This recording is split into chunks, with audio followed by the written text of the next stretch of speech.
Buen día. Estamos ya todo listo para empezar en este webinario del riesgo del terrorismo y su financiamiento en Latinoamérica, donde vamos a también estar viendo los casos específicos de Colombia, Argentina y Venezuela, y también hablar sobre un poco el rol de las Naciones Unidas en lo que tiene que ver con el terrorismo y su financiamiento. Hablaremos un poco del Consejo de Seguridad de la ONU y tocaremos también la parte del reglamento de congelamiento preventivo. Si vamos a tocar la parte de congelamiento preventivo desde lo que existe en la República Dominicana, dado que la audiencia tiene gran mayoría de República Dominicana, pero hacemos la salvedad que también este es un reglamento que también es bastante igual para el resto de los países, sobre todo de Latinoamérica. Para la primera exposición de esta mañana, pues contamos con mi amigo Carlos Augusto Oviedo, que le vamos en breve a dar la bienvenida, un poquito de su resumen de vida, un resumen resumido, señores, porque la hoja de vida de Carlos es bastante extensa, porque ha sido bastante activo. Carlos es socio de su firma, que es OIG Legal and Risk Advisors, que está en Colombia, y es abogado, consultor internacional y experto antilavado con más de 25 años de experiencia profesional, especialidad en crimen internacional, prevención del crimen, análisis de problemas políticos, sociales, económicos e internacionales contemporáneos. Fue procurador delegado para la Fuerza Pública, anteriormente procurador delegado para la Policía Nacional, que incluye las fuerzas militares y la Policía Judicial, y procurador judicial en la Procuraduría General de la República de la Nación en Colombia. Ha sido director general de políticas de drogas y estupefacientes del Ministerio de Justicia, asesor del director de Impuestos y Aduanas Nacionales, DIAN, asesor del Ministerio de Defensa para el Ejército Nacional en temas de derechos humanos, derecho internacional humanitario y derecho internacional de conflictos armados. Adicional, es conferencista internacional, formador de fiscales, jueces y magistrados, tanto en Colombia, Argentina, Brasil y en otros países. Antes de darle la palabra a Carlos y que monte su presentación, vamos a solicitarles a las personas que tengan sus micrófonos apagados, por favor. Igualmente que si tienen alguna pregunta, la hagan ahí en el chat y al final de la exposición de Carlos, pues vamos a abordar las preguntas que tengamos. ¿De acuerdo? Listo. Entonces, también me queda por decir que este webinario es parte de un programa de ETIEC CSR Group, que es la firma que manejamos conjuntamente con el Centro Latinoamericano de Ética y Compliance, que es un think tank y un action tank para intercambiar ideas y experiencias a nivel de la región y con otros países, e igualmente con temas académicos y formadores. Sin otras más el micrófono a ti. Por favor, recuerden los demás, por favor, poner sus micrófonos en mute. ¿De acuerdo? Entonces, Carlos, te voy a dar los derechos de presentación para que puedas presentar. Dame un momentito. Aquí va. ¿Sí? Ya puedes, Carlos.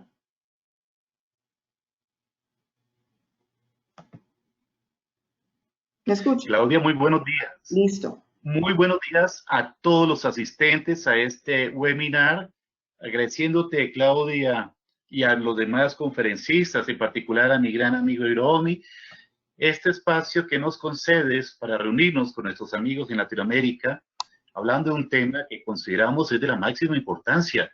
En América Latina, aunque pareciera soplan vientos de paz, en general, la, digamos, comunidad latinoamericana está bastante convulsionada. Si tú lo miras, hay manifestaciones de inconformismo contra los gobiernos en distintos lugares, en distintos países, pero yo me voy a referir especialmente al caso de Colombia, porque Colombia ha sido un laboratorio interesante en materia de paz, en materia de conflictos armados y en materia de reconciliación.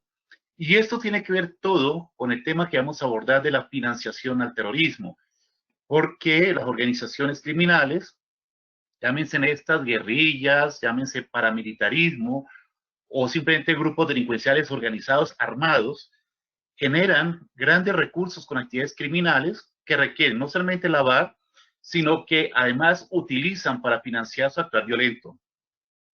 Noten ustedes que detrás de cada una de estas organizaciones hay verdaderos ejércitos, ejércitos privados que desarrollan conductas criminales de un impacto inusitado. En Colombia se han perpetuado más de 60 años en la actividad criminal y a pesar de haber un proceso de paz, debo señalar con tristeza que no hemos alcanzado la paz todavía, en buena medida porque los negocios sobre los cuales cimentan su actual criminal son tan rentables que aún dándole todas las dádivas, todas las gabelas posibles para que se reincorporen en la sociedad, no lo hacen porque parece mucho más rentable mantenerse alzados en armas. Esta conferencia que hacemos en el desarrollo de esta alianza con Ethic Group, pues simplemente nos va a permitir recordar un poco estos aspectos de cómo se financian organizaciones de terrorismo, cómo destinan o gastan sus recursos y por qué podemos referirnos a ellos como aquellos dineros que matan. Voy a mencionarles nada más un punto de partida. Esta conferencia la enmarcamos, digamos, como corolario a un proceso de paz que se suscribiera con la guerrilla más antigua del planeta, y la guerrilla de las FARC, llamadas Fuerzas Armadas Revolucionarias de Colombia, las cuales firmaron un tratado, un acuerdo de paz con el Estado colombiano, y que mal o bien se ha venido cumpliendo.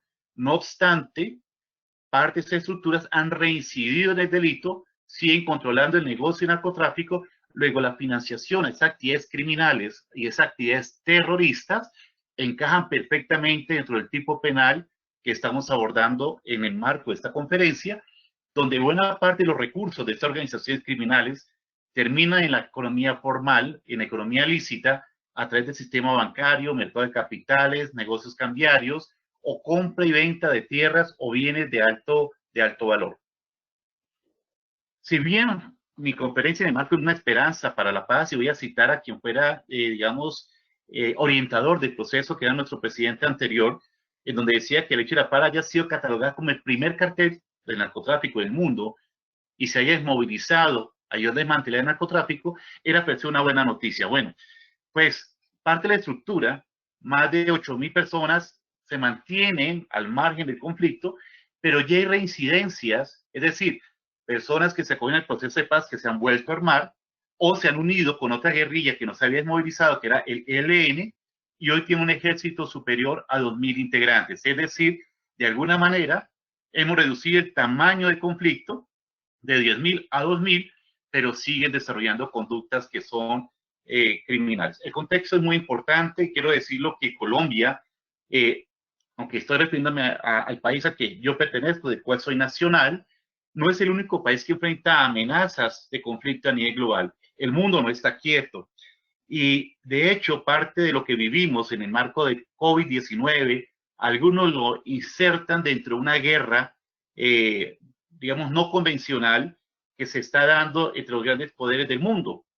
China señala a Estados Unidos señala a China, luego el mundo no está tan pacífico como quisiéramos. En el mapa que ustedes están viendo, el color verde oscuro son los países más tranquilos, más pacíficos, y el otro extremo, que sean los más violentos, son los que están en color rojo.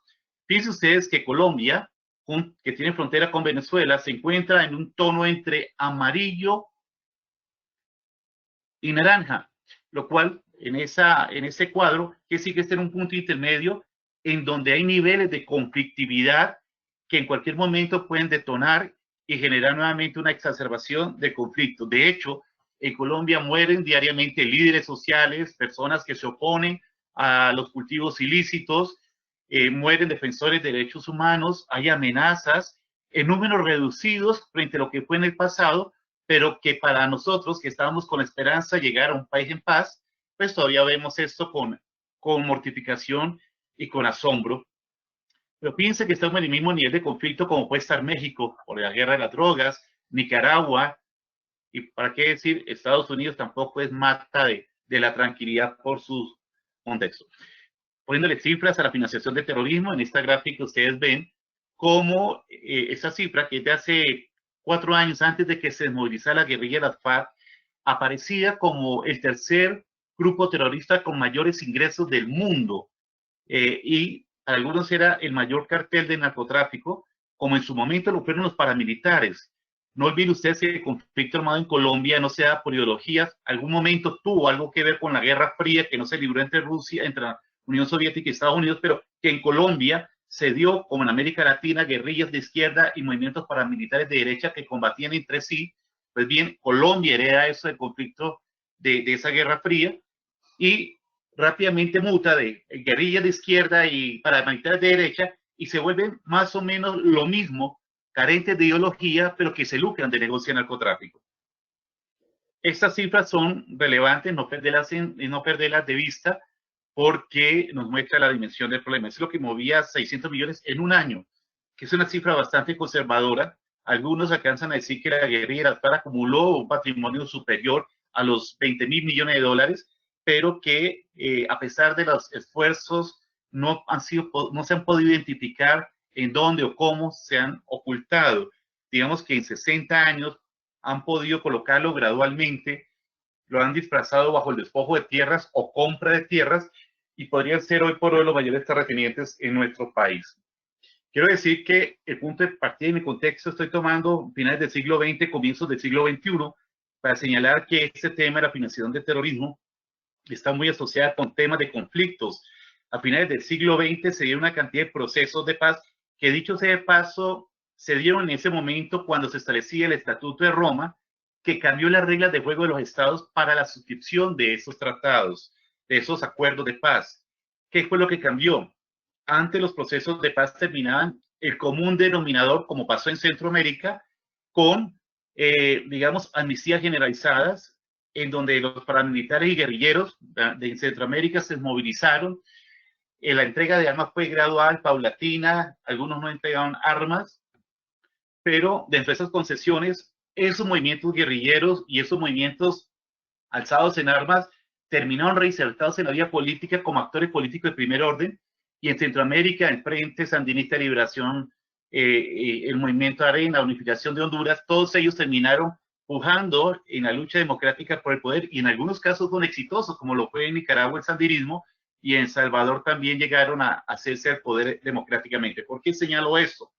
Porque de alguna manera, cuando veamos lo que sucede actualmente en Colombia, es bueno contrastarlo como venían siendo los procesos de paz anteriores, el manejo de los recursos por parte de las organizaciones criminales que alimentaban el conflicto, y cómo cambió con el Estatuto de Roma, en donde ya no es posible que, como en antaño, se dieran amnistías o indultos generalizados, en donde los guerrilleros y los paramilitares podían irse a sus casas sin pagar un solo día de cárcel y quedándose con todas las fortunas que obtuvieron durante el conflicto armado. Y eso fue lo que sucedió en Centroamérica, donde los ejércitos regulares, entre otras cosas, los ejércitos del Estado, fueron reducidos y casi que desmantelados. Y las fortunas no fueron destinadas, las fortunas que alcanzaron en el conflicto no se destinaron para la reparación de las víctimas. Dicho esto, vengo a Colombia y les muestro que el horizonte en 1980 a 2015, que fue, digamos, el periodo de mayor conflictividad, es donde surge el paramilitarismo para confrontar supuestamente la guerrilla, pero la confrontación no era de ideas, sino del control de los cultivos ilícitos, control territorial, porque eso les da poder armado y les da poder político. Logramos, sufrimos años en los cuales tuvimos más de 30.000 muertos violentos, algunos asociados con el conflicto armado, y alcanzamos a tener más de 20.000 secuestros en un año, lo cual fue una cifra absurda. En parte también tiene que ver con la manera como se calculaba en las estadísticas oficiales.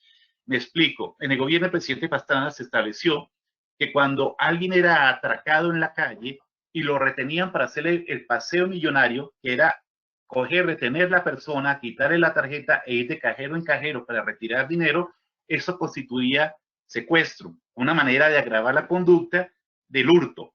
Pues bien, eso lleva a que el indicador obviamente en el año 98 a 2002 se haya disparado porque ahí incurtaron o se incluyeron secuestros extorsivos, secuestros políticos, que luego en el gobierno Uribe descienden porque el gobierno dijo, oiga, eso no es secuestro, eso es hurto agravado por la violencia y de alguna manera eso ve reflejado ser el comportamiento en la curva que de color azul se muestra en este pico más alto en el año 2002 y luego desciende durante el gobierno del presidente Uribe, en parte por el manejo, como he dicho, de las estadísticas oficiales.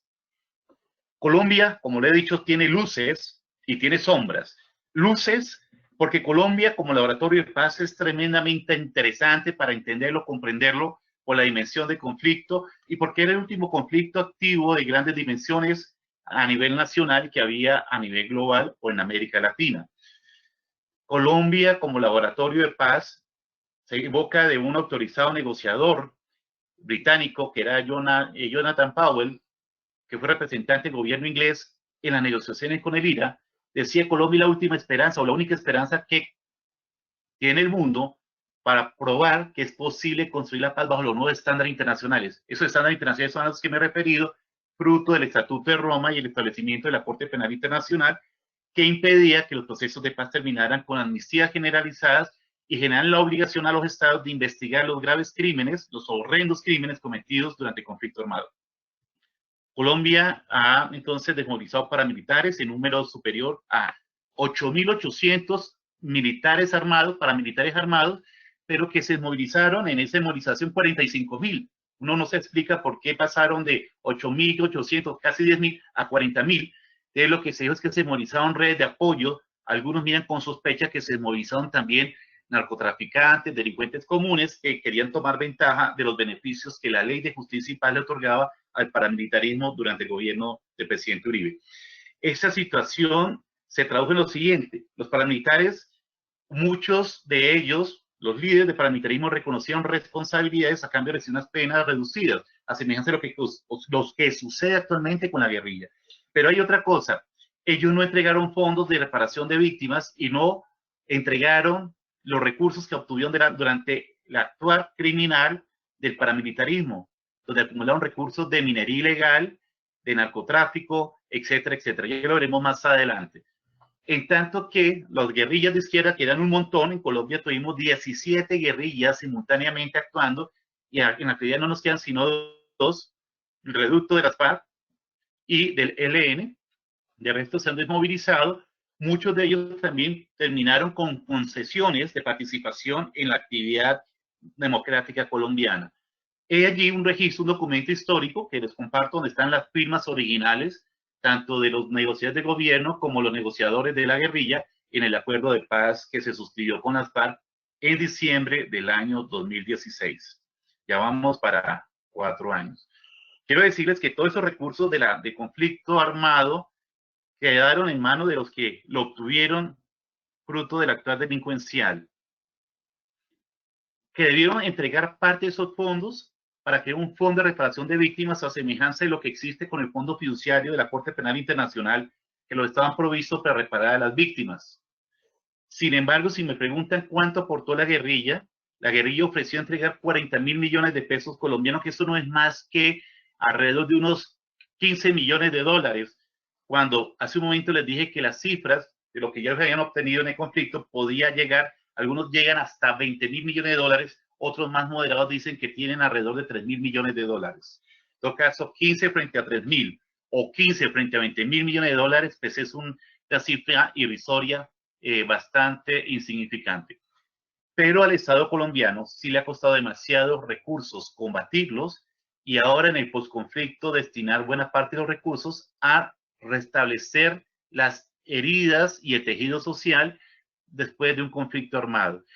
Mientras tanto, el Estado colombiano usa la inteligencia financiera para tratar de identificar bienes que quedaron en cabeza de los antiguos guerrilleros y antiguos paramilitares, y por vía del proceso de extinción de dominio ha venido siendo efectivo y se les ha incautado una cifra cercana a los algo así como 600, 700 millones de dólares que están en este momento congelados, representados en bienes como latifundios, haciendas, tierras, algunos paquetes accionarios, y también pues, en finca raíz en propiedades en zona urbana. Los guerrilleros en su momento, hoy desmovilizados, ya reinsertados, también han tratado de desarrollar actividad económica legal de cara a pasar la página del conflicto. Para que ustedes tengan una idea, un post-conflicto, es decir, después de un acuerdo de paz, la paz no llega el día que se firme ese papel, sino que hay que hacer una cantidad de acciones que conduzcan a restablecer ese tejido social. En ese momento, la presencia de narcotráfico ha sido un factor que ha impedido el éxito de la reinserción de los guerrilleros. Siguen algunas organizaciones asociadas con el antiguo paramilitarismo, con carteles de México y en otros horizontes, siguen asociados acumulando negocios de narcotráfico junto con los restos de la guerrilla que no se han desmovilizado o que se reinsertaron, perdón, que habiendo sido reinsertados volvieron a delinquir. Ustedes ven esa gráfica que les estoy exhibiendo, como el horizonte para afianzar, consolidar la paz, son más o menos 20 años, en donde además del desarme que ya se dio, viene la reincorporación en la vida civil, tratando de arrancarle de las fauces de la guerra a esas personas que, aunque se movilizaron, reciben el constante llamado de sus antiguos aliados que ahora están nuevamente en actividad criminal. Se busca afianzar la participación política para que no haya pretextos ideológicos ni el debate, que es que se atan en armas porque no son escuchados, y se implementa una serie de políticas de desarrollo rural integral para ayudar a las unidades que estuvieron afectadas por la presencia de estas bandas criminales. ¿Qué hemos dicho hasta ahora? Hemos dicho, uno, en Colombia hubo un proceso de paz con las FARC, subsiste una guerrilla, el ELN, parte de los que se acogieron al proceso de paz volvieron a delinquir y están en sus andanzas nuevamente cometiendo actos de terror, de miedo, de intimidación, como lo hacen también los antiguos paramilitares que en un número reducido volvieron a tomar las armas para alentar o para brindarles seguridad a negocio ilícito de narcotráfico, a negocio ilícito de la minería ilegal, a negocio ilícito que adelantan obviamente en el despojo de tierras, porque la tierra tiene valor en sí mismo, como también lo tiene pues las otras actividades que ellos adelantan. Esos recursos deben ser identificados porque esos recursos son fuente o son delito precedente para el lado de activos y son fuente para financiar su actuar criminal de la guerra. Pero como veremos, el narcotráfico genera grandes ganancias y lo que se destina para financiar la guerra son cifras comparativamente reducidas. No se sorprendan ustedes, por ejemplo, que a un soldado, a un guerrillero raso, apenas le pagan $300. Armar un guerrillero raso dándole fusil y todos los elementos de apertrechamiento, uniforme, no llega a valer más de $1,200 a $1,500. Es decir, pueden armar un ejército de 1,000 hombres con tan solo $1,500,000 a $3 millones, dándoles armamento más o menos de acción actualizados, que son fusiles, que son ametralladoras, granadas. Pueden armar un contingente de 1,000 guerrilleros con tan solo $1,200,000 a $2 o a $3 millones según el lujo de armas que les suministre. Por eso, el tema de la financiación del terrorismo, en el caso de Colombia, da, digamos, unas miradas de sombras y luces. Colombia, a través de la Unidad de Inteligencia Financiera, se ha articulado con la inteligencia militar y policial a efectos de hacer cruce de información, poder identificar quiénes son los que manejan las finanzas de las organizaciones terroristas y, aliado con los bancos y los sujetos obligados, hacen rastreo constante de estas personas para poderle congelar los recursos. El problema es que en Colombia tenemos no solamente una geografía muy extensa, sino que estas bandas criminales utilizan la figura de testaferrato y buena parte de sus recursos derivados de narcotráfico no retornan al país, sino que quedan depositados en centros financieros internacionales, que algunos llaman paraísos fiscales. Dicho esto, quiero decirles que el Estado colombiano destina grandes recursos para, digamos, consolidar la paz, y quiero decirles que la experiencia colombiana indica que consolidar la paz es tan costoso como la guerra misma, porque ahora ya aquellos reclamos que hacían las comunidades que el Estado no atendía, indicando que la guerrilla no permitía acceder a esos territorios, pues ese pretexto se acabó. Es ahora el Estado tiene que cumplir las comunidades llevando infraestructura, desarrollo económico, cobertura en los servicios públicos, salubridad y todo lo que supone pues bienestar para la sociedad. Entonces, Colombia es un laboratorio interesante, puede mostrar algunos resultados en materia de lucha contra la financiación del terrorismo. En Colombia sigue presente ese actuar criminal y terrorista, donde se confunde delitos de alto rendimiento con la actividad que desarrollan bandas armadas organizadas, que son verdaderos ejércitos privados, que obligan al Estado a combatirlas, no solo con fuerza policial, sino que demandan también la acción de la fuerza letal a través del ejército, a través de la armada, a través de la fuerza aérea, que como contingente de fuerzas militares pueden hacer uso incluso de la fuerza letal en el contexto del derecho internacional humanitario, haciendo uso de la herramienta que era el derecho militar o el derecho operacional, respetando los derechos humanos para poder combatir con fuerza, con decisión y convencimiento a aquellas organizaciones criminales que, siendo armadas y estructuradas, retan a la institucionalidad para mantener el negocio lucrativo del narcotráfico y de la minería ilegal, entre otros. Colombia tiene muchas sombras todavía. Colombia no puede cantar, no canta victoria. Además, estamos en un momento de incertidumbre, en un momento en el cual se escuchan voces que dicen el proceso de paz fracasó, otros dicen no, el proceso de paz se ha consolidado. Algunos señalan que el presidente Duque no ha cumplido los acuerdos y ha sido, digamos, una especie de autosabotaje. Y del lado de la guerrilla también están algunos de ellos haciendo sabotaje al proceso para volver a generar la tensión necesaria y puede volverse a rearmar el conflicto armado. Y súmenle ustedes que estos grupos armados organizados, que son verdaderos ejércitos irregulares, que se lucran del narcotráfico y la minería ilegal, pues también hacen explotación inadecuada de la sensación de abandono del Estado en vasto territorio. Colombia tiene más de 1.214 millones, perdón, 1.214 mil kilómetros cuadrados de territorio, es decir, República Dominicana cabría más o menos unas 20 veces dentro del territorio colombiano, y además tiene una orografía con cordilleras, selvas, que hace que sea difícil ese control territorial. Esas necesidades básicas insatisfechas, ese abandono estatal lo aprovechan estas organizaciones criminales para explotar, digamos, la inconformidad social y generar lo que Mao Zedong llamaba la guerrilla es a la población civil lo que el pez es al agua. Es decir, la guerrilla necesita estar del lado diciendo que defiende a los pobres, a los desamparados, pero realmente lo que hace es utilizar ese mampara con un pseudo discurso político para que se mimetiza dentro de ella y pueda pasar de agache frente a la acción estatal, y cuando lo va a combatir el Estado se hace pasar por civiles, lo cual dificulta, pues, digamos, la acción represiva del Estado para derrotarlos. Colombia enfrenta con litigios internacionales, Nicaragua, conflictividad con la frontera con Venezuela, los guerrilleros del ELN tienen asiento permanente en Cuba, en Venezuela, manejan recursos con Nicaragua. Eso hace que el tema del conflicto en Colombia trascienda las fronteras y termina siendo un tema de relaciones internacionales. Por eso Colombia tiene alarmas puestas. Colombia no redujo su ejército a pesar del proceso de paz con la guerrilla, porque entiende que tiene amenazas que todavía existen y que no son amenazas cualquiera.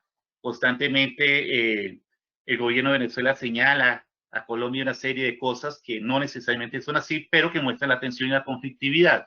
Recientemente una escalada de unos mercenarios que contrataron allá en Venezuela, no sabemos ni quiénes ni cómo, termina diciendo Maduro que fueron armados por Colombia, lo cual pues no es real. Y cualquier incidente es utilizado para generar conflicto. Señalo esto porque para algunas autoridades existe también lo que se llama terrorismo de Estado. Entendido el terrorismo de Estado como el uso inadecuado de las capacidades estatales para reprimir y perseguir a la población o para desestabilizar la tranquilidad en la región. Cuando hablo de la región es que trasciende las fronteras y ya no es un problema de un conflicto armado no internacional y se vuelve un conflicto armado de trascendencia internacional. Desde en Colombia, una de las partes oscuras de las sombras se acompaña todavía este tema, y por eso el tema de la financiación del terrorismo mantiene esta vigencia, es que los reductos de la guerra y el paramilitarismo, que nosotros denominamos GAO, grupos armados organizados, que son verdaderos ejércitos privados, se financian de narcotráfico, se financian del despojo de tierras, de la minería ilegal, y tienen recursos bastante grandes que les permiten perpetuar el conflicto durante muchos años. Y si no somos eficaces en combatir las finanzas del terrorismo o frenar los fenómenos del lavado de activos asociados con las actividades criminales, pues termina esto siendo un combustible, como dije al inicio, el combustible de la guerra, y son dineros que en manos de estas organizaciones criminales son dineros que asesinan, son dineros que se destinan a sembrar minas antipersona o a armar ejércitos privados. Y los valores que ahí aparecen, cuánto le cuesta a una organización criminal el tener un guerrillero, pues ahí están los costos en pesos colombianos, que si ustedes lo dividen entre 3.000, da el equivalente a dólares. Por ejemplo, la alimentación diaria de un guerrillero no le cuesta sino entre 4 y 5 dólares por guerrillero. Y eso, pues, digamos que sabemos que es mucho más económico. O sea que un contingente de 1.000 hombres no le cuesta sino al día 3.000, al año, perdón, al $3.000 el día, multiplicado por 30, darían 90.000 al año. No les cuesta sino más o menos $1.000.000 tener un ejército de 1.000 hombres. Pero ya dije, ellos generan ingresos de 2.000 millones al año. Entonces, eso lleva entre 600 y 2.000 millones de dólares, pues pagar $1.000.000 en alimentación anual, eso es una cosa irrisoria. Gastan también en inteligencia, en material de guerra, en propaganda. Total, el costo de la guerrilla de las FARC, cuando estaba en su mayor actividad, no superaba los 30 millones de dólares mensuales, 300 millones al año, pero que generaba ingresos superiores a los 600 millones de dólares, a los 2.000 millones de dólares, que era, digamos, el rango que sea entre 600 y 2.000. ¿De qué difiere la cifra? La cifra difiere de los siguientes elementos. Quienes calculan los ingresos de la guerrilla o del paramilitarismo lo hacen con base en el valor que tiene la pasta básica de coca en suelo colombiano. Es decir, producir 1 kilo para una organización criminal en un laboratorio apenas llega a la módica suma de $800, 1 kilo, que si se vende al por menor en el centro de consumo, de 1 kilo pueden obtener ganancias aproximadas a $250.000. Es decir, pasa de 1.000 a tener un valor 250 más alto en el mercado final. La participación de narcotráfico colombiano no alcanza a estar hasta los canales de distribución de los dealers en los mercados de consumo internacional. Apenas tienen control para sacar la droga y ponerla en alta mar, en donde ese kilo se multiplica su valor y llega en alta mar a tener un valor entre 3.000 y 8.000 dólares. Quienes trafican en alta mar, normalmente carteles mexicanos, logran llegar a la frontera de Estados Unidos y colocarlo a 25.000 dólares. Luego, calcular cuál fue el ingreso de la guerrilla colombiana o el paramilitarismo colombiano o la organización de narcotráfico colombiano se vuelve difícil, porque no se puede establecer el valor de 1.000, ni el valor de 25.000 ni 200.000. Entonces lo hacemos con una cifra media y decimos que de cada kilo que se exporta, retorna al país alrededor de entre 3.000 y 5.000 dólares fruto de la exportación de ese kilo. Y eso lleva a que en esta creciente expansión de los cultivos ilícitos, a los cuales se llega a mala hora por unas políticas públicas que desinformaron a los campesinos, llevan a que se expandían los cultivos que hoy están en 200.000 hectáreas de coca, cosa nunca vista, porque en América Latina, los 3 países, Perú, Bolivia y Colombia, entre los 3 alcanzan a tener la cota de los 200.000 hectáreas. Aquí Colombia tiene 200.000 hectáreas y los otros países pueden estar aportando entre 50.000 y 60.000 hectáreas. La producción de coca en el mundo se ha disparado.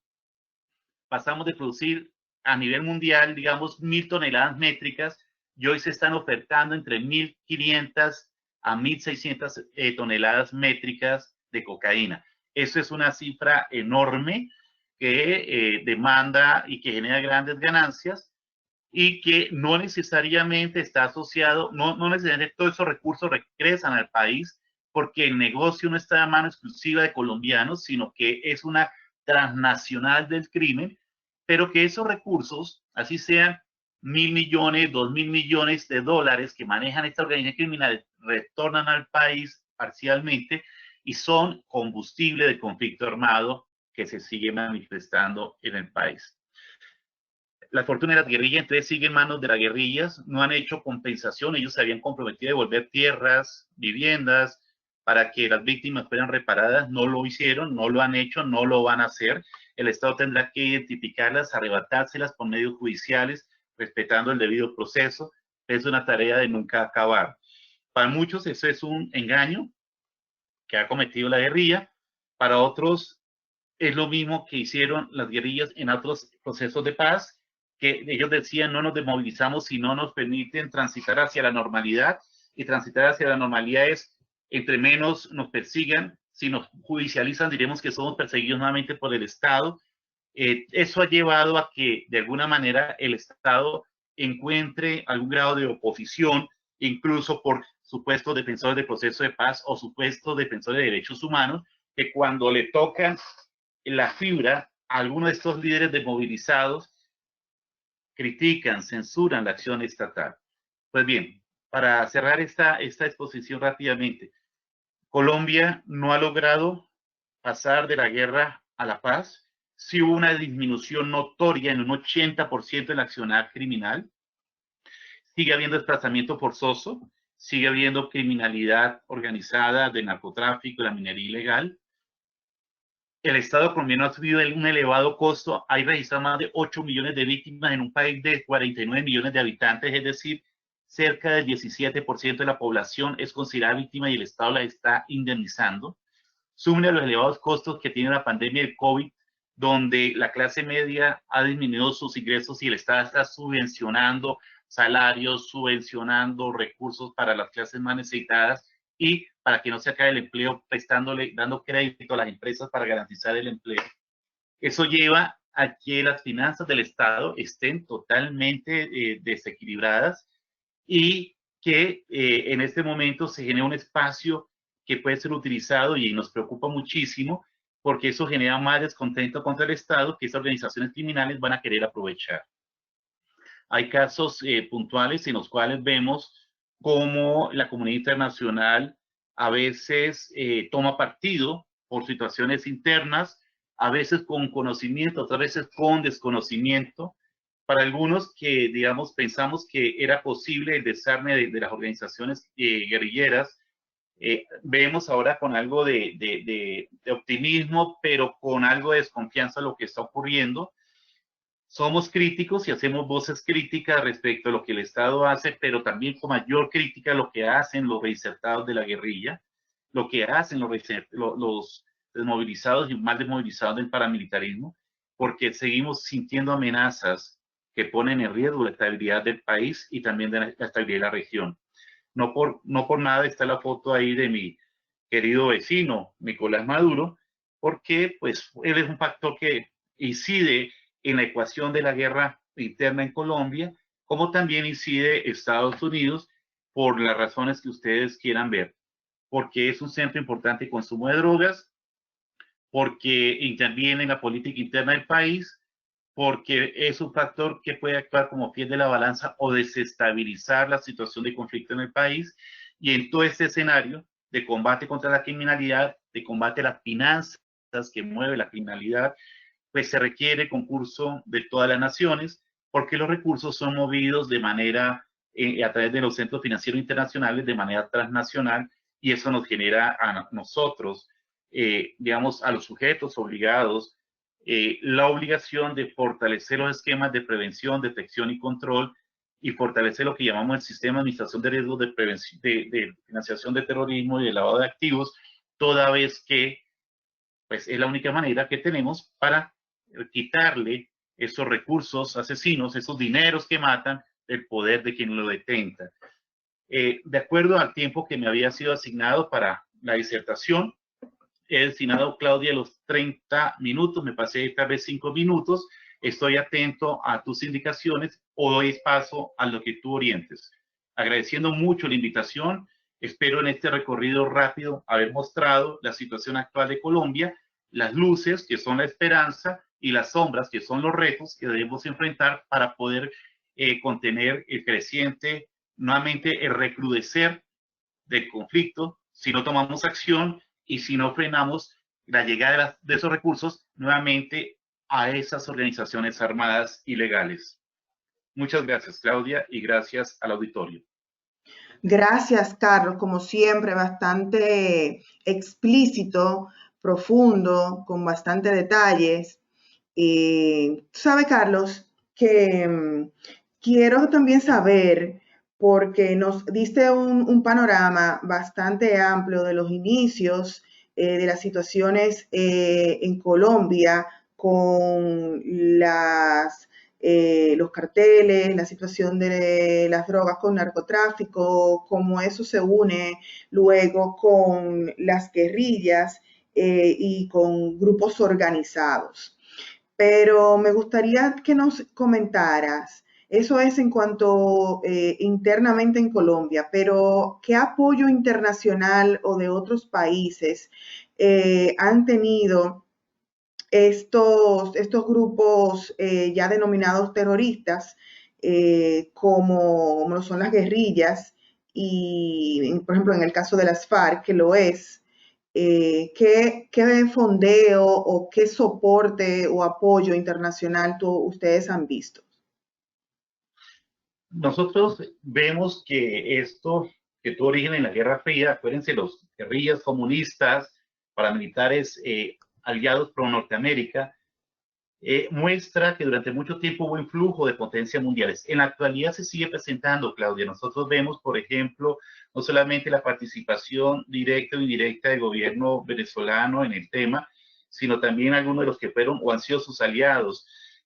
Con pesar registramos, por ejemplo, la permanente presencia del secretariado del ELN en Cuba, que ahora con mayor razón por la pandemia, pues no retornarán al país, ni les interesa retornar al país porque pues ellos manejan eso a control remoto, mientras los guerrilleros permanecen o en el territorio colombiano o allende la frontera, más allá de las fronteras, con Venezuela particularmente, pues digamos, vemos con sospecha el trato benigno que Cuba les brinda, a pesar de que Cuba está en una situación compleja. Fue el Estado colombiano que les pidió que le diera albergue a las guerrillas para poder negociar con ellas.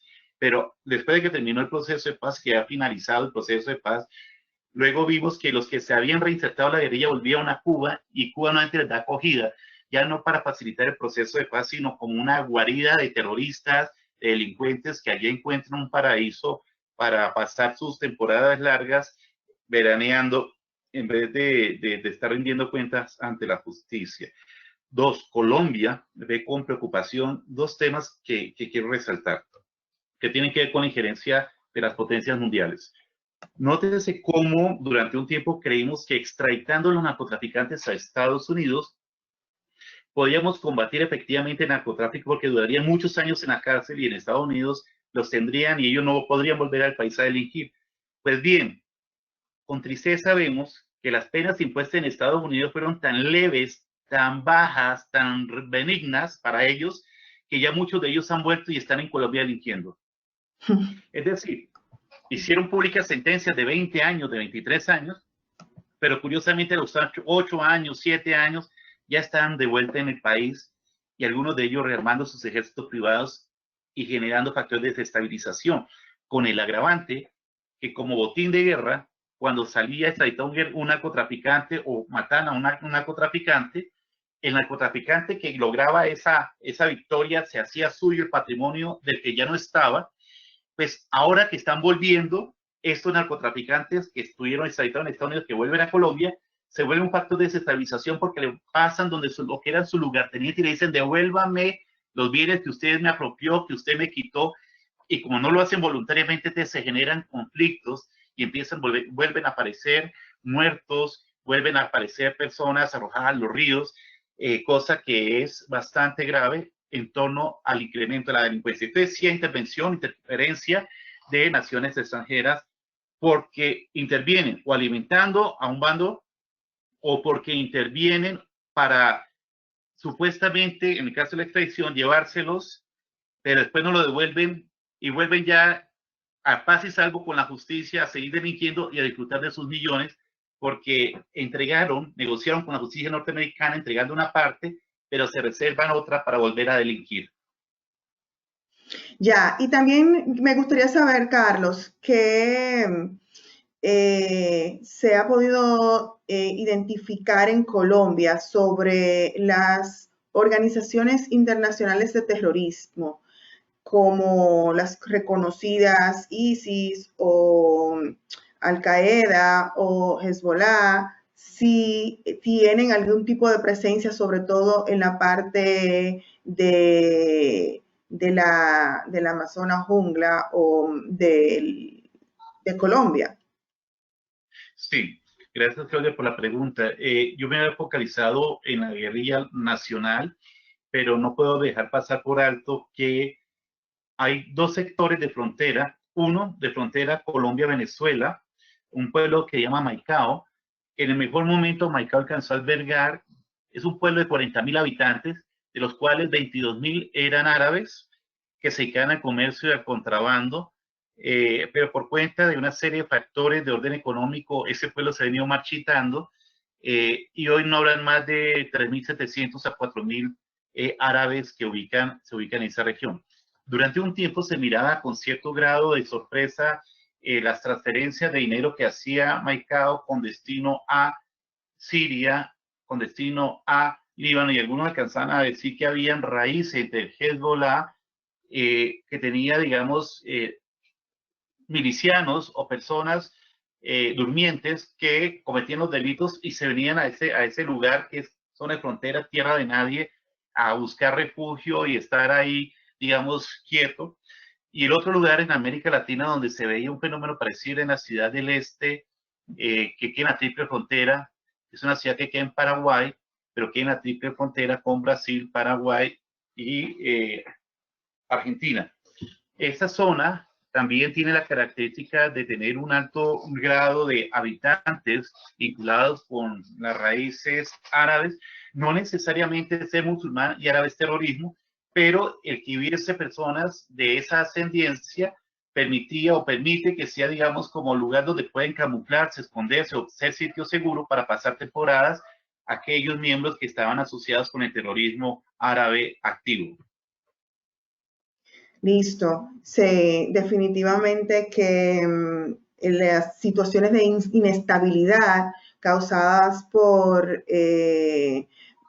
los mismos carteles de las drogas en los años de los 80, los desplazamientos propios que tenían que ver con eso y las guerrillas que se establecieron y los grupos armados, pues han dado cabida a que otras organizaciones o grupos denominados también como terroristas, pues encuentren ahí un lugar donde puedan coexistir con la protección, si pudiéramos decirle así, de esos mismos personajes que actúan al margen de la ley. Hablando de de las personas también desplazadas, Carlos, que han sido impactados. Yo sé que Colombia trabaja mucho con estas personas de muy bajos recursos o que viven en las montañas, en las lomas, como dicen ustedes, y que están siendo impactados por estos grupos guerrilleros y te tienen que pagarle dinero, coima y demás, y que a la vez necesitan subsistir y prefieren o ven mucho más atractivo en cuanto a los fondos que reciben o que pueden obtener si les venden sus productos y Claro, cuando digo productos también un poco laxo el término porque varios de esos productos también son drogas que pues lo hacen plantar para que puedan mantenerse en ese territorio y se lo tienen que dar a los grupos de narcotráfico o a los grupos guerrilleros que ya también pues ejercen el negocio del narcotráfico. A estos desplazados, ¿cuál es el programa? ¿Cómo los trata Colombia? ¿Y qué pasa con estas personas? ¿Cómo se readaptan? ¿Cómo no entonces tener con ellos personas que puedan tener en su mente, porque crecieron de esa forma y eso es lo que le educaron, entre comillas, o y cómo no tener estas personas que también tengan en su mente un pensamiento negativo en cuanto a lo que es el gobierno colombiano, en cuanto a la estabilidad y no crear más personas con mentalidad de guerrilleros. Ese trabajo ha sido muy difícil, pero se ha logrado. La reinserción supone sacarle a las personas de conflicto armado y colocarlos de nuevo en la sociedad. Lo primero que se ha hecho es un proceso de readaptación, es decir, muchos de los que entraron a la guerrilla entraron cuando eran niños, es mostrarle a ellos por vía de capacitación, entrenamiento en actividades productivas lícitas, que hay otra forma de vivir distinta a la guerra. Dos, se les da asistencia social integral, salud, educación, facilidades para que desarrollen proyectos productivos. Algunos han formado cooperativas y entonces se han integrado para desarrollar empresas. Algunos con buen éxito han incursionado en el tema del turismo, han incursionado en el tema de la producción de cacao, del cual se deriva el chocolate, de actividades cafeteras. Y digamos que para el Estado colombiano, de hecho, ahorita mismo salgo una reunión virtual justamente con el funcionario del Estado que tiene a cargo la reinserción, se llama Emilio Archila, y él justamente va a mostrarnos el panorama de cómo estamos hoy frente a ese esfuerzo de reinserción y cómo algunos de ustedes nos están ganando la mano sacando de los reinsertados y nuevamente llevando al conflicto a algunos de esos desmovilizados. Y lo segundo, vemos con preocupación es que Colombia ha sido destino de migraciones muy grandes de venezolanos que por consecuencia a la situación conflictiva y el desastre económico que vive Venezuela han pasado la frontera. En Colombia las estadísticas hablan de que hay más de 3 millones de venezolanos, la cifra puede llegar incluso a crecer aún más, y eso lleva a que también parte de esos venezolanos que no tienen cabida en Venezuela, que no logran desarrollarse económicamente en Colombia, se vuelven también factor de desestabilización y de criminalidad, y que fácilmente pueden caer presa fácil de esas organizaciones criminales para meterlos en su actividad delincuencial. Ese tema es una realidad, así que esto parece un problema de nunca acabar, por eso es tan importante frenar la guerra, por eso es tan importante ponerle fin a la guerra, desmovilizar en lo posible a todos los actores ilegales, poder combatir eficientemente el narcotráfico, pero por el contrario lo que vemos es que organizaciones supuestamente defensoras del medio ambiente, defensoras de los derechos de las comunidades indígenas, de las negritudes, supuestamente defensoras de los campesinos, frenan la acción del Estado para combatir el narcotráfico, para enfrentar los cultivos ilícitos. Si bien los campesinos que cultivan son el eslabón débil de la cadena del narcotráfico, ellos no logran la riqueza que sí logran los traficantes con el negocio ilícito, pues corresponde al Estado enfrentar el cultivo porque es el inicio de esa cadena de valor que termina generando grandes ganancias para esas redes criminales multinacionales que se dedican al narcotráfico.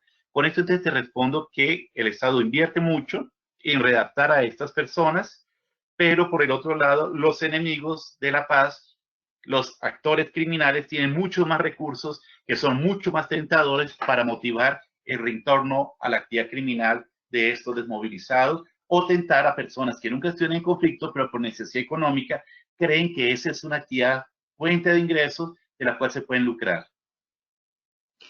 ¿Y qué pensar, Carlos? Hablaste también del acuerdo de paz. Yo tengo una posición, tú la has bien sabida por ti. Para mí fue un proceso que al final del día pues blanqueó muchos de los capitales de estos personajes, sobre todo de los que componían las FARC o que siguen componiendo las FARC, porque todavía existe una parte como partido político y una parte de los que se han vuelto a tomar las armas. Así Eh, es. en este sentido, ¿cómo es el pensar de los colombianos de ver a estas personas que se reintegran a la actividad social, algunos con escalones políticos dentro del Congreso, y luego también contraponer eso con los años de violencia y, como bien explicabas ahorita, que tampoco pues han terminado de pagar o de devolver los bienes que adquirieron a través de actividades terroristas e ilícitas. Ese sentimiento dentro de Colombia y de los colombianos, visualizando lo que para muchos fue un sueño cumplido cuando se hizo el acuerdo de paz, ese sentimiento y esas emociones que fluyeron, y luego ahora con este sabor agridulce, más que todo agrio, de cómo están las situaciones y cómo vemos que estos disidentes vuelven a tomar las armas. A la pregunta de qué sienten los colombianos, debo decirte que los colombianos no son por sí mismos una unidad monolítica. Hay un segmento de la población que considera que eh, el proceso de paz ha fallado Uh -huh. y lo muestran como evidencia que haya parte de la guerrilla rearmada. Otra parte de la población, yo creo que está más o menos mitad y mitad, consideran que el gobierno no ha hecho lo suficiente para afianzar el terreno para lograr consolidar esa paz y evitar que estos antiguos armados vuelvan al conflicto, y digamos que le está dando el pretexto por el incumplimiento de los acuerdos para que regresen a la actividad armada. Como ves, son dos posiciones dispares. Parte de ella la representa el uribismo, que considera que para algunos el uribismo ha sido la talanquera para alcanzar un cumplimiento acuerdo o un completo cumplimiento del acuerdo. Para otros, el uribismo ha constituido la voz crítica necesaria para no aguantar la impunidad que generó el acuerdo de paz suscrito por el gobierno del presidente Santos. Por otro lado está el centro y la izquierda del país, que consideran que ya está bueno de culparnos unos y otros, que hay que darle una oportunidad a la paz y que hay que tener voces críticas por el actual gobierno, que es cercano a la derecha, para que honre la palabra empeñada y logremos afianzar la paz. Digamos que entonces la posición de los colombianos no es única, hay dentro de esos dos extremos hay una serie de variedades, hay algunos que apoyan una parte pero critican otra, entonces digamos que no es que sea un bloque monolítico, y los colombianos, algunos, creemos y esperamos que al final de esto Colombia pueda voltear la página, pero mientras tanto debemos fortalecer las instituciones, trabajo del lado de las instituciones. Cuando adelantamos ofensivas contra los reductos guerrilleros y con los reductos de las bandas criminales del antiguo paramilitarismo, decimos que vamos a hacerlo con toda la fuerza y con todo el peso de la ley, porque si no frenamos nuevamente en este momento que están bajito el número de miembros de la guerrilla, bajitos comparativamente, ya hablar de un ejército de 2.000 personas ya es bastante, que es lo que están moviendo actualmente las guerrillas de la izquierda, y otro tanto están en la banda de los que llaman ejecutivos paramilitares, que pueden ser unas 890, 900 personas, y ya están cercanos a los 1.000, pues son 3.000 personas alzadas en armas desestabilizando el país. ¿Cuál es mi posición? Yo apoyo el cumplimiento de los acuerdos de paz, sin embargo, acompaño el esfuerzo de las autoridades para que con todo el peso de la ley, con todo el rigor, con el uso de la fuerza legítima del Estado, enfrente, combata a quienes quieran mantenerse al margen de la ley. Por eso, a las participaciones que han hecho dos colegas en el chat, debo referirme que Santrix no puede justificar el que se rearmó ante la ofensiva del Estado. No, es que el Estado tiene que actuar para combatir las formas de criminalidad, y si Santrich lidera un bando de estas actuaciones criminales, tendrá que enfrentarse la fuerza legítima del Estado. No es que él se esté defendiendo la ofensiva del Estado, no, él debe responder, porque debió responder y eludió la acción de la justicia por los horrendos crímenes que durante el conflicto armado cometió. Santrich quedó por fuera de los beneficios de la justicia transicional, actualmente está en Venezuela, es un ciego que curiosamente porta una ametralladora, no sabemos cómo apuntará ni a quién apuntará, lo cual es una contradicción, pero que ese señor, pues obviamente lidera o participa de estos guerrilleros rearmados. Dos, respecto al aporte que hace Isis Durán, a quien saludo muy especialmente, ¿cómo mantener una paz con injusticia? La aseveración tiene per se un argumento político. Si fuese por razones de injusticia, todo el mundo debería estar incendiado con la presencia de guerrillas, porque la injusticia social no es exclusiva de Colombia, la desigualdad no es exclusiva de Colombia, y si ese fuese el factor para estar armado, estoy absolutamente convencido que habría guerrillas en Brasil, porque hay pobreza en las favelas en Brasil, o hay pobreza en Bolivia, hay pobreza en Perú, en República Dominicana también. Y eso no justifica el estar armado, como tampoco por esa razón puedo estar de acuerdo en que hasta que no resolvamos la inequidad social no tendremos paz en Colombia. Me parece que esa dicotomía no existe. No ser violento por ser pobre, pero estoy convencido, sí, que hay factores sociales que han inducido a que muchos vayan o vean una alternativa en la guerra para salir, no sé si es de la pobreza o para reivindicar causas sociales o simplemente para manifestar su inconformismo o su, ¿cómo decirlo?, su dolor frente a las injusticias cometidas en la sociedad. Pero, Isis, la pobreza no justifica la guerra. Ya, era Iris quien hizo ese Iris, no, Iris es otra, no, Iris. Perfecto. Gracias a los comentarios. Los demás personas que quieren poner sus preguntas o comentarios, recuerden que el chat está disponible. Carlos, mira, lo que pasa es que Colombia es como algo tan, más allá que interesante, es como un enigma de cómo luego de tanta violencia, que no creo que no ha dejado de existir, más que todo es que no es estado tan constante y bueno, creo que también al mismo tiempo de que existen otros ejes dentro de la misma región donde no solamente hago negocio en Colombia, sino que puedo ir a hacer otras cosas o prestar, entre comillas, si podemos denominarlo así, mis servicios a otros grupos similares y en otros países. Pero es el hecho de cómo viven o conviven estos personajes, sobre todo la parte de las FARC. O sea, Colombia, tú me corriges, ¿todavía denomina a las FARC como un grupo terrorista o eso fue parte también del acuerdo de que ya no fuera denominado como tal si se ponían a disposición de la justicia especial a esos fines? Creo que se llama la justicia, los juzgados o las cortes de la paz, si regresaban sus bienes y se comportaban según los protocolos de ese acuerdo. Pero a la vez entonces teniendo y viendo, ya que hablábamos de Santrich y de otro también que se me escapa el nombre, tú me lo recordarás, que se escapan bajo los mismos ojos de las autoridades colombianas.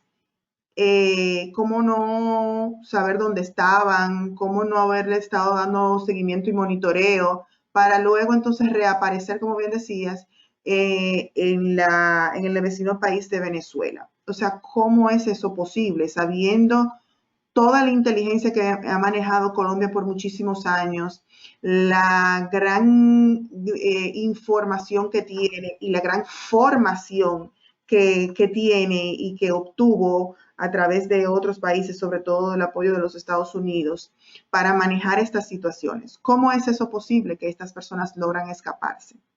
O sea, te hago la pregunta para saber si hay algo de complicidad internamente entre los organismos de control, o simplemente por una gran cantidad de dinero que todavía obviamente tienen estas personas, porque hablabas de que solamente declararon 15 millones y hay una posibilidad de 20.000 millones que todavía andan por ahí, que todavía ellos tienen, que con esa cantidad de dinero compraron complicidades. El planteamiento que haces es muy interesante. En Colombia tenemos un sistema de inteligencia militar, policial, de inteligencia financiera que obran de manera cooperada. Pero al mismo tiempo, si bien tenemos un sistema de inteligencia más o menos bueno comparativamente con el resto de naciones, tenemos una realidad y es que la frontera con Venezuela son 1.600 kilómetros de extensión. La frontera con Brasil son 800 kilómetros de extensión. Eh, yo no tengo muy claro qué distancia hay entre la playa eh, en sur, en Dominicana, con la playa norte, Puerto Plata, con la parte norte de Dominicana, pero no podrán ser más de 60 kilómetros, ¿cierto? Podrían ser 60 kilómetros más o menos. Nosotros tenemos en conjunto, sumando más de 3.000 kilómetros que además son, buena parte de ellos selváticos, son pasos no habilitados donde la presencia estatal es reducida y la guerrilla tiene corredores de movilidad impresionantes, se mueve por distintos medios en carreteras que ellos mismos han construido, trochas, tiene muchas formas de movilidad. Luego, digamos que en una frontera tan permeable, mencioné, tenemos fronteras con Venezuela, Brasil, Perú, Ecuador, Panamá, tenemos fronteras con República Dominicana, si no estoy mal en el mar. Eso nos lleva a que los niveles de control territorial son tan amplios que no es que tengamos una mala inteligencia, sino que es imposible ejercer control sobre toda esa extensión de territorio en donde es muy permeable. Eso hace que, además sumado posiblemente a factores como los que tú mencionas, hacen casi que invisibles a estos seres que pasan por la frontera, que pasan de un lugar a otro, pero que cuando llegan son visibles. Todo el mundo conoce quiénes son estos personajes allá en Venezuela, que llevan asentados además no pocos años, ya muchos años, en el estado Bolívar, al sur de Venezuela. La guerrilla es una colombiana, es poder real, control de la minería ilegal en Venezuela y parte de las ganancias las comparte con las autoridades. Dicho esto, súmale a extensión territorial, fronteras permeables, se camuflan en la sociedad civil y súmale complicidad de los estados receptores y la ineficiencia en la operancia de los sistemas de inteligencia han llevado a que sea difícil localizarlo. No porque, digamos, lo pongo en contexto, es buscar una aguja en un pajar. Ya.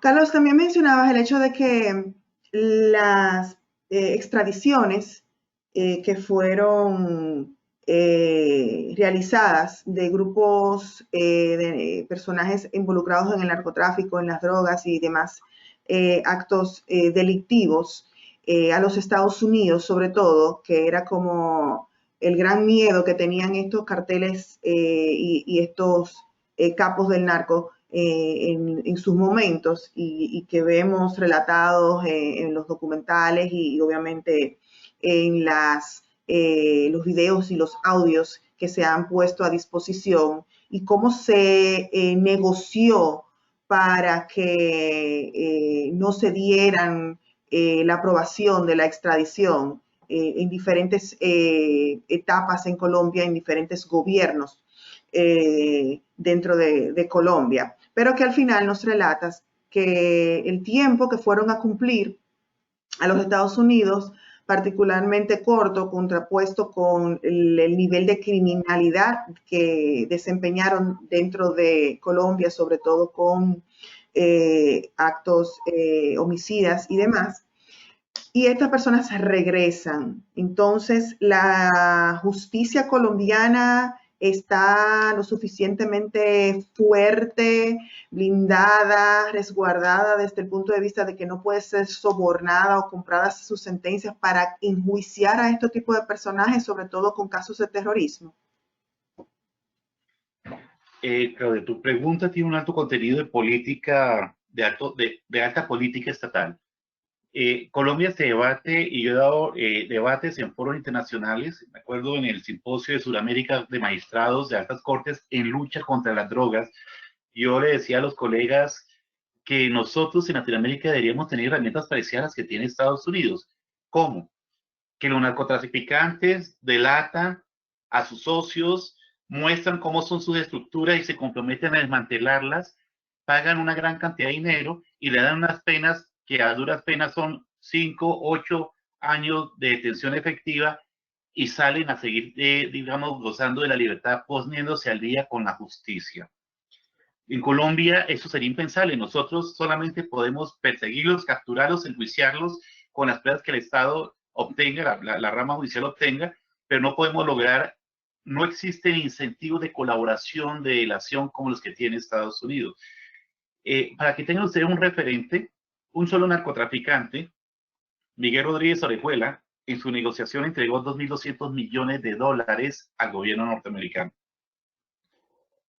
Y a cambio de que le dieran libertad a su familia, que no metieran presos a sus hijos, a sus nietos, en fin. Y esto tiene sentido en lo que voy a señalar.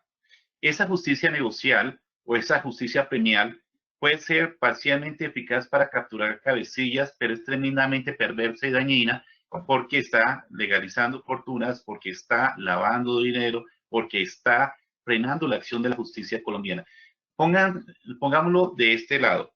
Una vez ese narcotraficante retorna a Colombia, pero no podemos volverlo a judicializar porque estaremos violando el derecho humano del principio ne bis in idem o que nadie, de la doble incriminación, nadie puede ser condenado 2 veces por los mismos hechos. Como ya fue condenado en Estados Unidos, la justicia colombiana ya no tendría competencia para juzgar esos hechos, sería para juzgar hechos nuevos. 2, existe una figura en la seguridad jurídica que se llama la prescripción de la acción penal. Cuando ya regresan, muchos de los delitos que habían cometido años antes de ser extraditados ya han prescrito. Luego la autoridad colombiana no podrían adelantar investigación o acción penal contra ellos porque ya prescribieron las conductas. Entonces Colombia queda en el escenario en el cual en todos los narcotraficantes entregaron dinero en Estados Unidos, el gobierno norteamericano obtiene unos buenos recursos, a Colombia no le participa de esos beneficios. Para que ustedes tengan una idea, el escandaloso Plan Colombia no le dio más de 600 millones, pongámosle, 1.000 millones de dólares a Colombia en apoyo que limitó la soberanía colombiana, que los Estados Unidos cogobernaron en Colombia, pero un solo narcotraficante le dio 2.000, es decir, el doble de lo que durante varios años recibimos en cooperación internacional.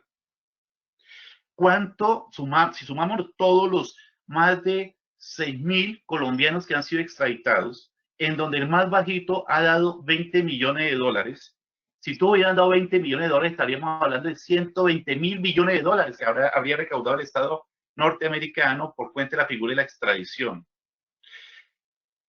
O sea, el negocio es tan rentable para los narcotraficantes y se volvió rentable para el gobierno norteamericano que acogerlos por extradición, quitarles parte de los recursos y después devolverlos, para ellos es un buen negocio porque están fortaleciendo su aparato de justicia. Es un mal negocio para Colombia, es un mal negocio para Latinoamérica. Definitivamente complicado.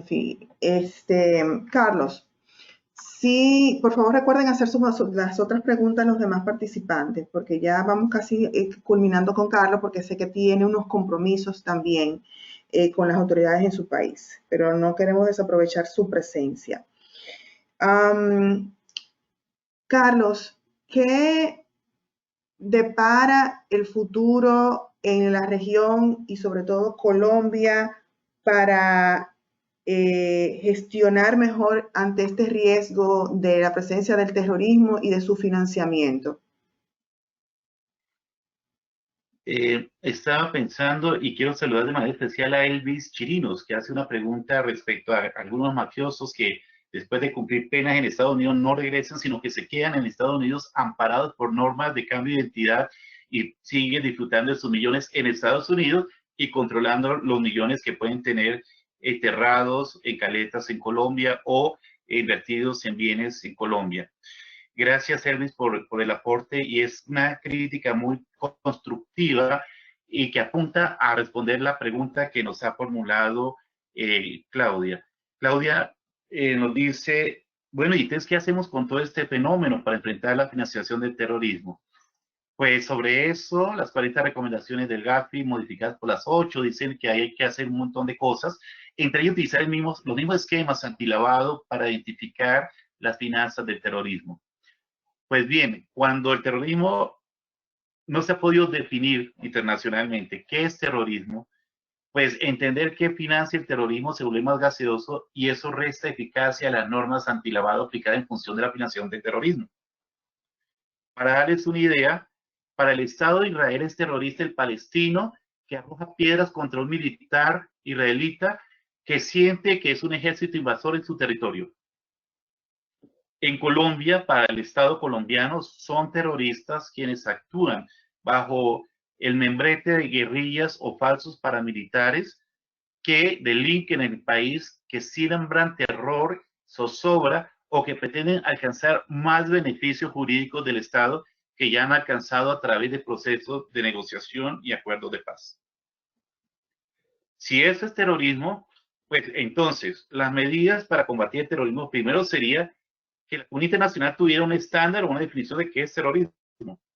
Dos, que todas las sociedades, todos los gobiernos estuvieran de acuerdo en enfrentar esos fenómenos terroristas y no darles cielo seguro, no constituirse el paraíso para esos reductos de terrorismo o esos sujetos terroristas que buscan espacios seguros en esos países.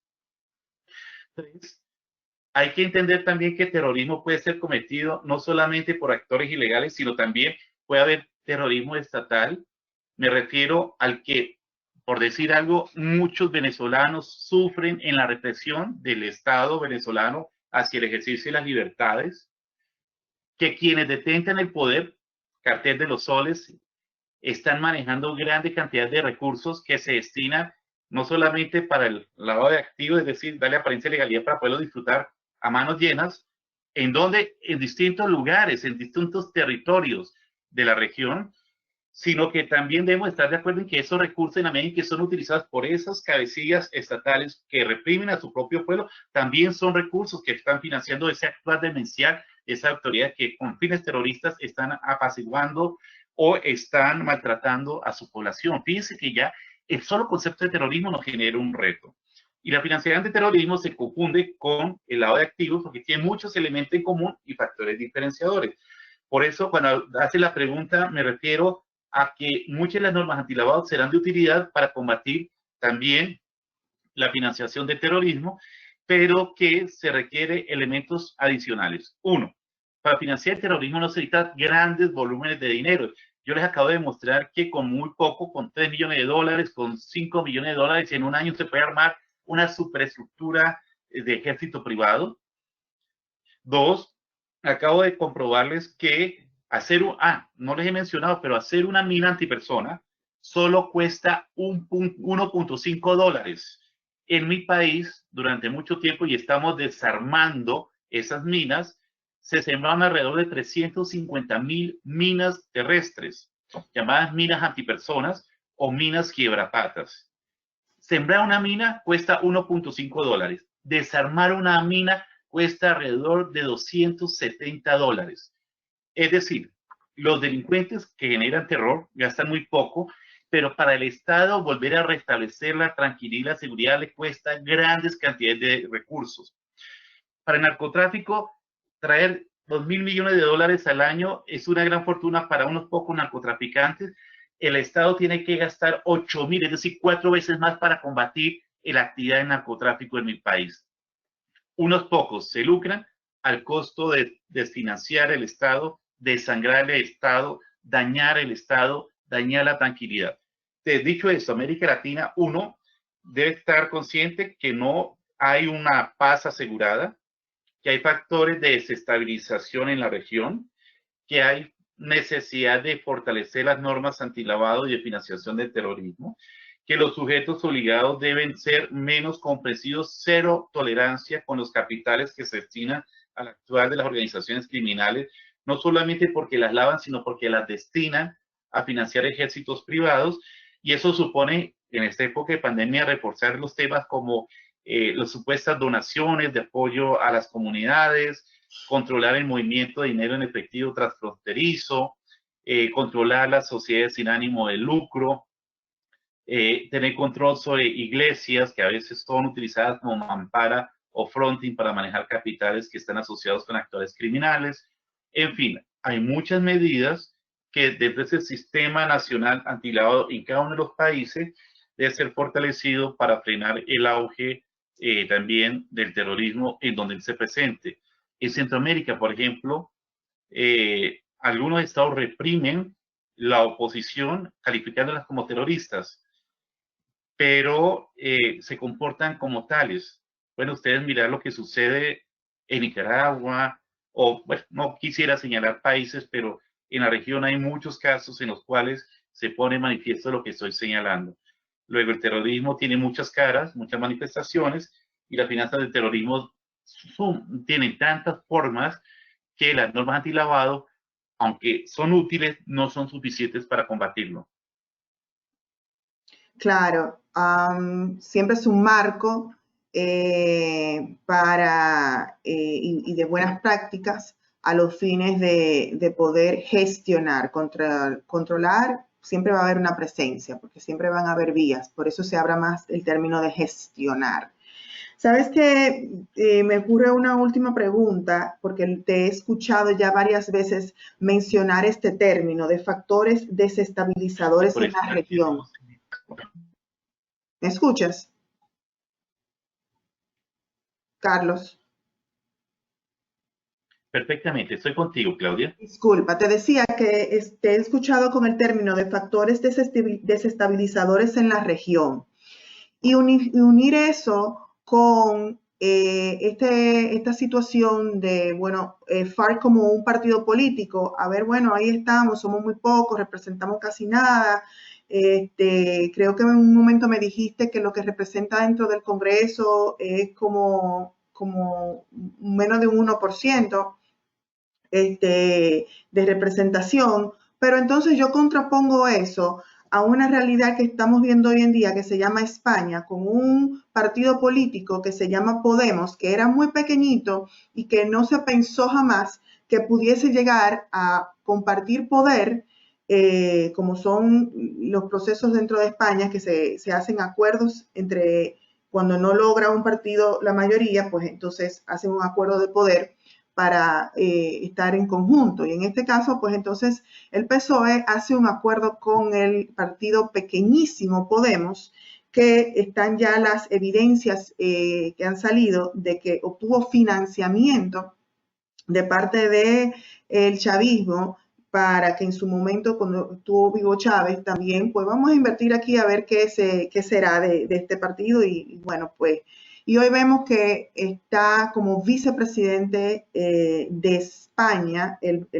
presidente del partido Podemos y que ha tomado una serie de decisiones. Y vemos también en España un país que ha acogido a muchas personas vinculadas a actos de corrupción, de narcotráfico y otros elementos adicionales, que inclusive están en la lista de la OFAC de los Estados Unidos o como personas perseguidas o requeridas por las autoridades del Departamento de Justicia de los Estados Unidos, inclusive también con alertas rojas de la Interpol.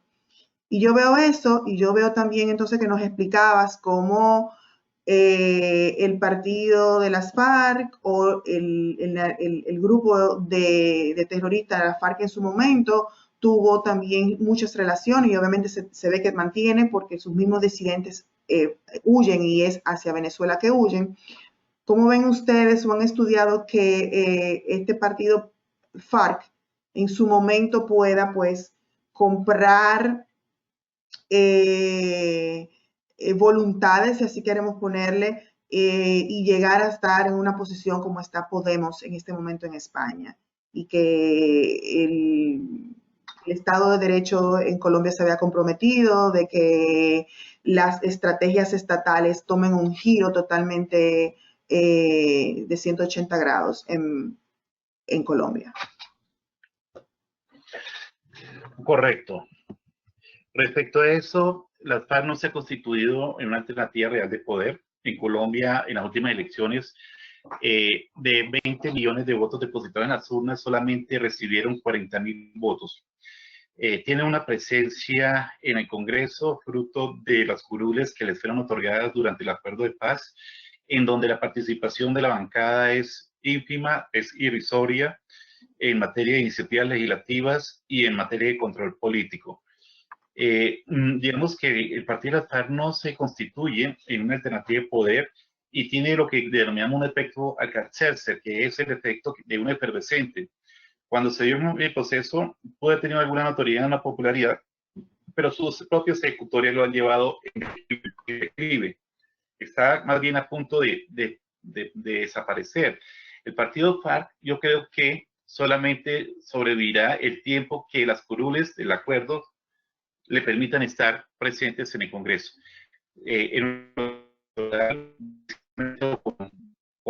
Con gran dificultad podrán arañar unos pocos escaños o nulos escaños en el Parlamento, en el Congreso colombiano. Dos, si hay un movimiento de izquierda, digamos Colombia, que pasa a tener un bipartidismo clásico, Partido Liberal, Partido Conservador, pasó a desdibujarse los partidos, a hacer una amalgama de movimientos políticos, pero que por el tema de la segunda vuelta, como es natural, termina haciendo alianzas. Entonces se dividió Colombia entre izquierda, derecha, y las opciones centro han perdido fuerza. Y eso ha llevado a que los últimos gobiernos hayan estado más orientados hacia la derecha. Dependiendo del éxito y el buen desempeño que tengan los gobiernos de derecha, el péndulo de la historia puede librarse hacia la izquierda. Y eso puede generar cambios en el poder, no por vía del partido FARC, pero sí, por ejemplo, hay un candidato que pasó a la segunda vuelta en la campaña anterior, se llama Gustavo Petro, muy cercano al chavismo en su momento, fue guerrillero del M-19, un movimiento guerrillero que se movilizó en los años 90, hace ya 30 años, y digamos que él o vertientes cercanas a la izquierda pueden ser opción del poder. No necesariamente ser de izquierda o ser de derecha haga que los de izquierda sean malos, los de derecha sean mejores, o al revés, digamos que el mundo no es maniqueo, no es blanco ni negro, sino que hay una gama de opciones. Y digamos, estamos nosotros aquí en el centro, en el que no queremos ninguno de los dos extremos, pero que pareciéramos desdibujados, porque si no estás en un lado, los de un lado piensan que tú estás en el otro, y los de este lado piensan que tú estás en el otro, y ser de centro es una alternativa y una vocación verdadera de poder. Y yo creo que Colombia, para evitar esos movimientos pendulares, no podemos dejarnos asustar que vamos a pasar de la derecha a la izquierda, sino que puede darse un tránsito hacia un nuevo liderazgo que sea de centro, en el que converjan los mayores intereses de la nación. Con esto te digo, Colombia, a diferencia de España, no ha caído en las tentativas de populismo de izquierda, sí en el populismo de derecha, y no necesariamente a nosotros como nación nos ha ido mejor, porque se ha mantenido la desigualdad económica, social, digamos, el desarrollo depende en alta medida del apoyo estatal. Colombia, con la apertura económica, depende en parte de las importaciones y exportaciones. Colombia es un milagro económico, es algo impresionante. Hemos tenido guerras, hemos tenido malos gobiernos, hemos tenido dificultades con los vecinos, y Colombia sigue siendo la tercera potencia económica en América Latina. Y la tercera economía de México supera a Argentina. Hay momentos en que Argentina puede estar cercana por encima o por abajo, y tiene de cerca a Chile y a Perú.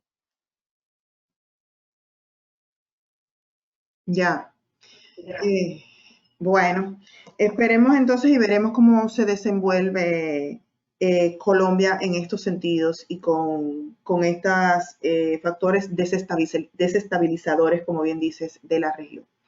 Señores, pues agradecer a Carlos nueva vez por siempre tu apoyo y por tus explicaciones y responder a nuestras preguntas. Quiero pues dar la primicia aquí mismo de que Carlos también nos va a acompañar en el próximo episodio que estará saliendo en nuestro podcast Éticamente, donde ahí sostuvimos una conversación bastante interesante sobre esta temática del terrorismo en Latinoamérica y hablamos un poco del caso más profundamente de lo que él discutió aquí de Colombia y nos adentramos ahí a lo que son estas fuerzas políticas dentro de Colombia para que pues a partir ya de a final de esta semana estará saliendo ese episodio, Carlos, han esperado y ansiado, y lo pueden escuchar por cualquiera de su app preferida y lo estaremos anunciando pues en las redes obviamente nuestras, sobre todo la que no sale aquí en pantalla, pero éticamente también tiene pues sus propias redes en Twitter y en Instagram. Pues Carlos, si quieres agregar algún comentario para finalizar. Gracias a ti, Claudia, por la invitación. Gracias a todos los participantes en el webinar, especialmente a aquellos que con sus preguntas y sus aportes hicieron dinámica de esta charla. Tengo una particularidad y es que cuando hablo de estos temas trato de dar las miradas equilibradas, pero tengo también mi corazoncito y estoy del lado de la justicia, estoy del lado de la equidad, estoy del lado de la autoridad. Abogo por un país libre de narcotráfico, abogo por un país cercano a la transparencia, por un país que haga de la ética un comportamiento colectivo. Debemos superar esa cultura de la mafia del dinero fácil. Debemos superar y de qué manera nos toca hacerlo si queremos entregarle a nuestros hijos, a nuestros nietos, un país, ojalá en paz, o un país donde quepamos los 49 millones de colombianos. Señores, en América Latina, Claudia e Iromi, a quien se acaba de sumar a la audiencia, te envío un gran, gran abrazo, fraterno abrazo. Gracias por este espacio y siempre encontrarán en este expositor alguien dispuesto a acompañar y a respaldar las iniciativas de esta naturaleza, porque estamos construyendo en el camino. Muchas gracias, Dios los bendiga y hasta pronto. Gracias, Carlos. Señores,